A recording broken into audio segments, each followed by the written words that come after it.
Hello everyone, welcome back to Entertainment Tutorial. Dear students, today we are going to understand Chapter 7, Our Country, India, from Geography, Grade 6, CBSE. Dear students, Chapter 7, Our Country, India. आज हम इस chapter में NCERT Our Country, India के बारे में पढ़ेंगे. इस chapter में हम हमारी कंट्री इंडिया के बारे में स्टडी करेंगे. स्टेट्स के बारे में, फिजिकल फीचर्स के बारे में और जोग्राफिक लोकेशन के बारे में पढ़ेंगे कि हमारी कंट्री इंडिया की जोग्राफिकल लोकेशन कैसी है.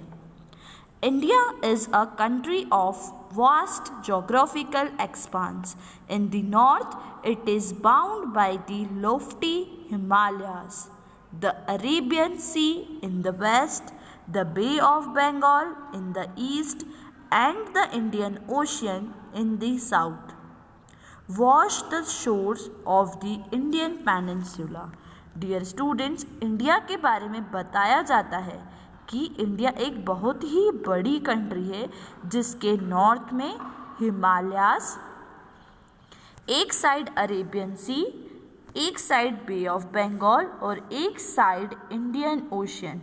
इट मीन हमारी कंट्री, हमारा देश तीन साइड से, मतलब तीनों साइड से पानी से घिरा हुआ है और नॉर्थ में है हिमालयास. हमारी कंट्री को इंडियन पेनिनसुला भी कहा जाता है. अब आप बोलोगे मैम ये पेनिनसुला क्या होता है? पेनिनसुला ऐसी जगह को कहा जाता है जो थ्री साइड से पानी से घिरी हुई होती है. The peninsula is a piece of land that is surrounded by water on three sides. Three sides मतलब तीनों साइड से पानी से घिरी हुई होती है. India has an area of about 3.28 million square kilometer. The north-south extent from Kashmir to Kanyakumari is about 3,200 kilometer and the east-west extent from Arunachal Pradesh to Kutch is about 2,900 kilometers. Dear students, हमारी country India का जो area है वो 3.28 kilometre है. कहाँ से कहाँ तक? कश्मीर से कन्याकुमारी तक. वो है 3200 किलोमीटर. मतलब अगर हम उसको किलोमीटर्स में मेज़र करें तो कितना आता है?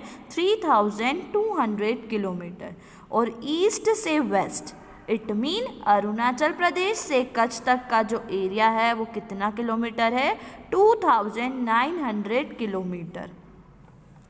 The lofty mountains, the great Indian desert, the northern plains, the uneven plateau surface and the coast and island present a diversity of landforms.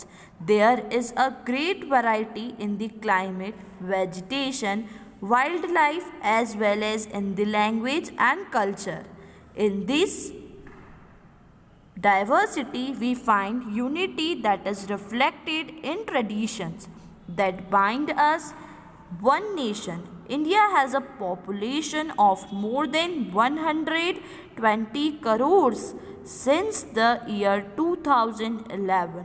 It is the second most populous country of the world after China. Dear students, हमारे country India, हमारे देश में बहुत सारे lofty mountains हैं. Great Indian desert Rajasthan में है. Northern plains plateaus हैं. अनइवन मीन्स जिसका फ्लैट सरफेस नहीं होता है, खुरदुरी ज़मीन होती है ऊपर नीचे, है ना. Example like Deccan plateau. और भी बहुत कुछ डिफरेंट क्लाइमेट्स हैं, वेजिटेशंस हैं, कल्चर है. इट मीन्स डिफरेंट लैंग्वेजेस यहाँ बोली जाती है. तो हमारी कंट्री बहुत ही ज़्यादा डाइवर्स कंट्री है.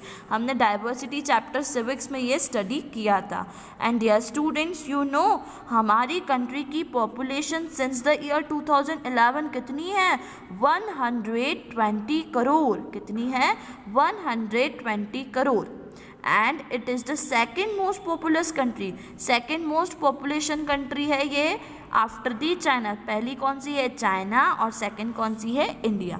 Now we study about the locational setting. India is located in the northern hemisphere. The Tropic of Cancer, 23 degree 30 north, passes almost halfway through the country. Figure 7.2 from south to north. Mainland of India extends between 8 degree 4 north and 37 degree 6 north latitudes. Dear students, northern hemisphere में India located है. कौन से hemisphere में? Northern. India is located in northern hemisphere और tropic of cancer बीचों बीच से निकलती है. बीचों बीच से क्या निकलती है? Tropic of Cancer. अगर हम साउथ टू नॉर्थ देखें, क्या देखें? साउथ के से नॉर्थ की तरफ देखें तो लैटिट्यूड्स लाए करते हैं. क्या डिग्री है उनकी? 8 degree 4 north and 37 degree 6 north latitudes हैं. और अगर हम वेस्ट से ईस्ट में देखें तो लॉन्गिट्यूड है. तो लॉन्गिट्यूड कैसे लाया करते हैं? 68 degree 7 east and 97 degree 25 east longitudes है. If we divide the world into eastern and western hemisphere, अगर हम वेस्टर्न एंड ईस्टर्न हेमिस्फीयर को डिवाइड कर देते हैं तो बताओ कौन से हेमिस्फीयर में हम लाए करेंगे? कौन से हेमिस्फीयर में लाए करेंगे? इसमें ऐसा कहा है कि ईस्टर्न और वेस्टर्न हेमिस्फीयर को अगर हम डिवाइड कर दें तो हमारी कंट्री, इट मीन्स इंडिया, कौन से हेमिस्फीयर में लाए करेगी? तो कौन से हेमिस्फीयर में? नॉर्दर्न हेमिस्फीयर में and eastern hemisphere.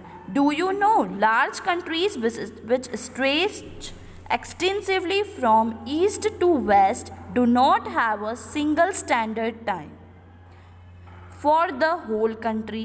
The USA and Canada have 7 and 6 time zones respectively.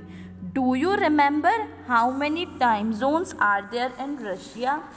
Dear student, जो कंट्री बहुत ज़्यादा बड़ी होती है, ईस्ट से वेस्ट तक उनका एक्सटेंशन बहुत ज़्यादा होता है, तो उनके जो टाइमिंग्स होते हैं वो बहुत ज़्यादा डिफ़र करते हैं, मतलब डिफरेंट टाइम जोन्स होते हैं. फॉर एग्जांपल अगर हम यूएसए और कनाडा की बात करें तो वहाँ बहुत सारे टाइम जोन्स हैं.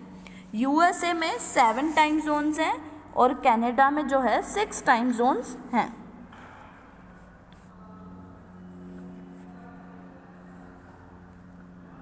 Due to great longitudinal extent of about 29 degree, there could be a wide difference in local time of places located at two extreme points of India. As such, the difference between these 2 points would be of about 2 hours. Dear students, हमारा longitudinal extension जो है उसका जो difference है वो है 29 degree. उसमें बहुत ज़्यादा डिफरेंस है. किसमें? Local time of places between the 2 extreme points, अलग अलग में.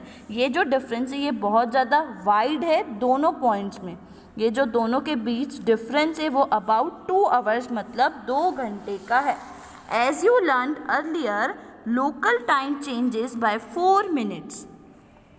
For 1 degree of longitude, the sun rises about 2 hours earlier in the east, Arunachal Pradesh, than in the west, Gujarat.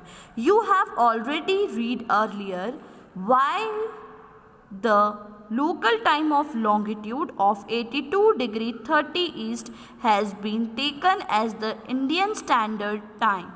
This meridian or longitude is also termed as the standard meridian of India.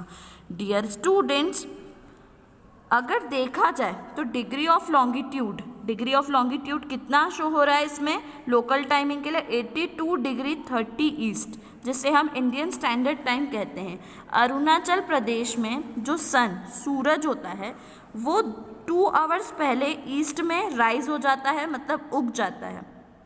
Then Gujarat, मतलब waste में क्या है? गुजरात, मतलब 2 घंटे पहले अरुणाचल प्रदेश में आ जाता है, राइज हो जाता है सन, और उसके बाद कहाँ जाता है? वेस्ट में कौन सा है? गुजरात. इंडियन स्टैंडर्ड टाइम लिया है तो वो कितना लॉन्गिट्यूड है? 82 डिग्री 30 ईस्ट, जिसको हम बोलते हैं Indian standard time of India. Hope you all understood it. In the next video lecture, we will understand about India's neighbors. Thanks for watching.